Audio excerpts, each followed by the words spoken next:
ইভিতে চারুকলা বিভাগে ব্যবহারিক পরীক্ষা সম্পূর্ণ। উপস্থিতি ৬২%।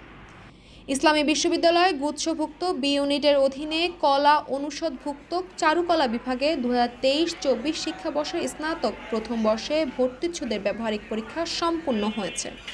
বৃহস্পতিবার বিশ্ববিদ্যালয়ের রবীন্দ্র নজরুল কলাভবনে বেলা ১১টা থেকে ১২:৩০ পর্যন্ত পরীক্ষা অনুষ্ঠিত হয়।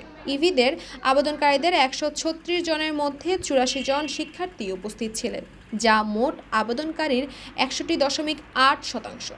চারুকলা বিভাগের সভাপতি অধ্যাপক ডক্টর AHM আখতারুল ইসলাম এ তথ্য নিশ্চিত করেন। এছাড়া তিনি জানান, গুচ্ছের অধীনে ৩টি বিশ্ববিদ্যালয়ে একসাথে ব্যবহারিক পরীক্ষা হচ্ছে। কেন্দ্রীয় মোট আবেদন সংখ্যা ১১৫৯ জন। তার মধ্যে জগন্নাথ বিশ্ববিদ্যালয়ে ৮২৭ এবং খুলনা বিশ্ববিদ্যালয়ে ১৯৬ জন পরীক্ষার্থী। পরীক্ষা চলাকালীন কেন্দ্রে পরিদর্শন করেন বিদ্যালয়ের উপাচার্য অধ্যাপক ডক্টর শেখ আব্দুস সালাম, রেজিস্ট্রার ভারপ্রাপ্ত HM আলী হাসান, প্রক্টর অধ্যাপক doctor Shahadat Hossain Azad, B unit সমন্বয়ক অধ্যাপক ডক্টর এমতাজ হোসেন, চারুকলা বিভাগের সভাপতি অধ্যাপক ডক্টর AHM আখতারুল ইসলাম প্রমুখ। উল্লেখ্য, চারুকলা বিভাগে মোট আসন রয়েছে ৩০টি, যার মধ্যে এ ইউনিটে ৯টি, বি ইউনিটে ১৫টি এবং সি ইউনিটে ৬টি আসন বরাদ্দ রয়েছে।